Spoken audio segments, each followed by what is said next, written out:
Hey everyone, ready for a deep dive? This one's going to be heavy. Two friends found dead under mysterious circumstances on a Caribbean island. Sounds like a movie, right? Yeah, except this is real life. Tragic, too. We're looking into the deaths of Casey McPherson and Caleb Guillory.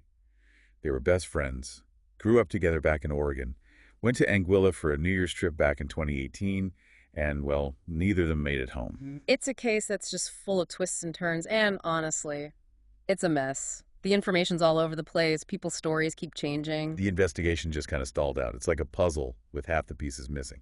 So we're going to try to make sense of it all, see what we can figure out. We've got a good amount of stuff to work with, too. A Crime Junkie podcast episode that lays out the timeline, news articles, even some court documents we dug up. So let's start with the basics.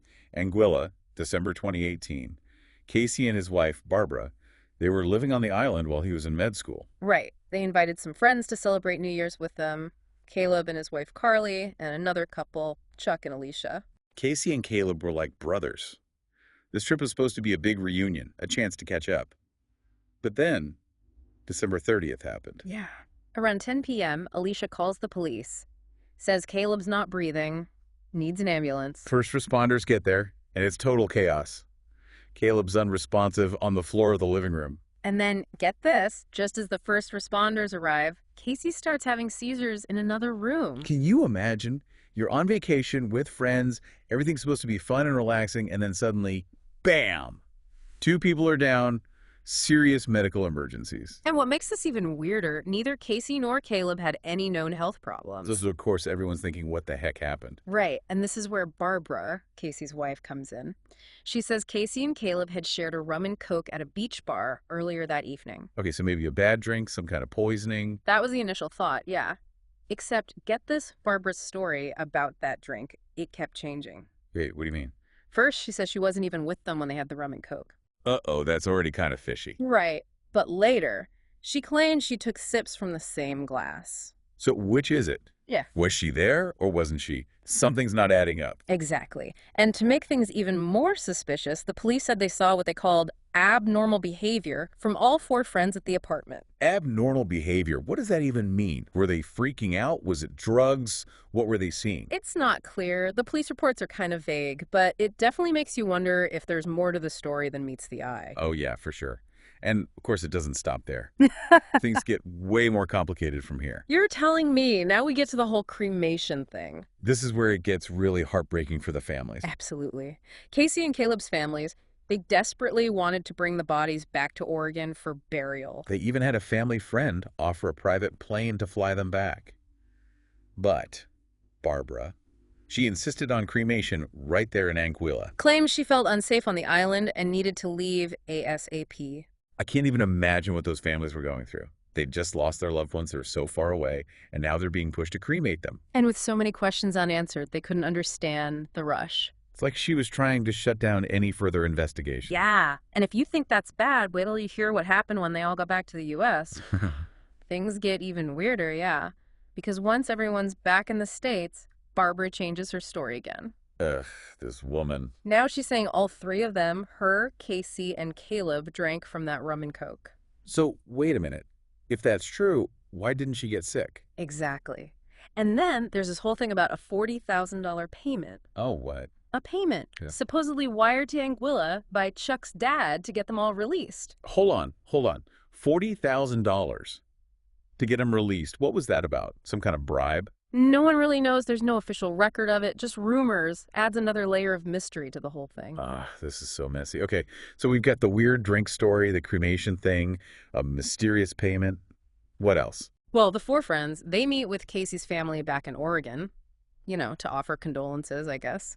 But during that whole meeting, Carly, Chuck, and Alicia, totally silent. Barbara does all the talking. Seriously, they didn't say a word. Nope.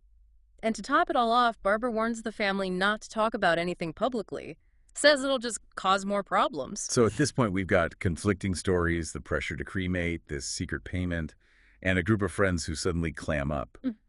It's starting to feel less like a tragic accident, more like, I don't know, a cover-up. Yeah, things are definitely not adding up. But what really throws a wrench into everything are the autopsy reports. Okay, so what did they say? Casey's death certificate lists the official cause of death as a lethal dose of cocaine and MDA. Drugs. So maybe the rum and coke wasn't tainted after all. But if it was an overdose, why didn't Barbara mention that? Unless she was trying to hide something. Right. And Casey's sister, Debbie, she claims they found 4 times the lethal dose of MDA in his system. That's not just someone experimenting a little, that's serious. So maybe it was an overdose? But what about Caleb? His autopsy showed he had MDA and cocaine in his system too, but he was also strangled, both manual and ligature strangulation, and there were signs of blunt force trauma too. Wait, he was strangled? That's awful. Yeah. And it totally changes things. It does. Now we've got 2 friends who supposedly shared a poisoned drink, but they die from completely different causes. It just doesn't make sense. It's like 2 separate mysteries that are somehow connected, but Yeah. not really. Yeah. And the lack of answers, the stalled investigation, these friends refusing to cooperate, it all starts to look like someone's trying to hide something. Speaking of trying to get answers, Casey's family, they hired a private investigator. And not just any PI. A guy who specialized in overseas cases, even worked on the Natalie Holloway case. They were serious about finding out the truth. So what did he find out? Well, first, he found out that Barbara had tried to increase Casey's life insurance policy right before the trip. By how much? Tried to bump it up to $1.5 million. Whoa. That's a huge red flag. So first, she says she wasn't even there when they had the drink, then changes her story. And now we find out she tried to increase his life insurance right before they left. Come on, something's definitely not right here. Right. And then there's the whole thing with the coroner's inquest. It was supposed to happen in January 2019, got delayed for 9 months, and then postponed indefinitely. A 9-month delay, and Yeah. then they just canceled it. Why? Who knows? Maybe they're trying to sweep the whole thing under the rug. And to make things even worse, the 4 friends, they're refusing to go back to Anguilla to testify. It's like they're doing everything they can to avoid scrutiny. Okay, so let's recap. We've got conflicting stories, the cremation thing, a suspicious life insurance policy, a mysterious payment, a group of friends who won't talk, and a stalled investigation. Where do we even go from here? It's a mess, that's for sure. But even in the most confusing cases, there are always clues. We just got to keep digging. It's like we're looking at 2 different paths here, right? One path, it's a horrible accident. Maybe they didn't realize how strong the drugs were. Things got out of hand. People panicked. And they made some kind of deal with the authorities to avoid getting in trouble. Right. Especially with that $40,000 payment. Maybe that was real, and that's what it was for. Just a desperate attempt to make it all go away. Could be. But then there's that other path, the one that's a lot darker. The life insurance, the cremation, those friends refusing to talk. It feels like something more sinister. Like maybe it was a poisoning, Yeah. but it was planned. And something went wrong. It's hard to ignore those details, yeah. The money motive's there, and they're clearly trying to hide something. But here's what I don't get. Even if Casey did overdose accidentally, what about Caleb? Someone strangled him. That doesn't sound like some drug-fueled accident gone wrong. No, it doesn't. That's the part that really messes things up. It's like 2 separate mysteries, but they're tangled together. It's like there's a whole chunk of this story missing. We know they went to Anguilla to celebrate. We know how they died.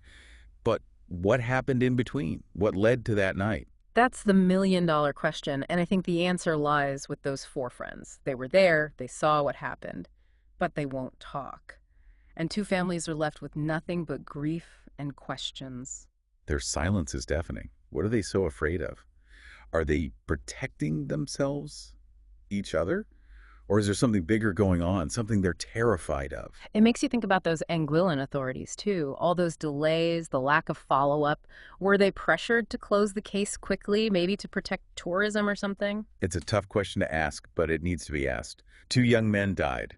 Their families deserve answers. We've gone deep down the rabbit hole on this one. We've looked at all the evidence, all the weird stuff that doesn't make sense, and even though we don't have all the answers, we've at least brought some attention to this case. We wanted to try and figure out what happened, and we did learn a lot, but there are still so many questions. So, what do you think happened in Anguilla? Was it an accident? Something planned? Or a mix of both? We've given you all the info we could find. Now it's up to you to decide what you believe. And if you have any theories, share them with us. Sometimes putting our heads together can help us get closer to the truth. And in a case like this, where justice seems so far away, every voice counts.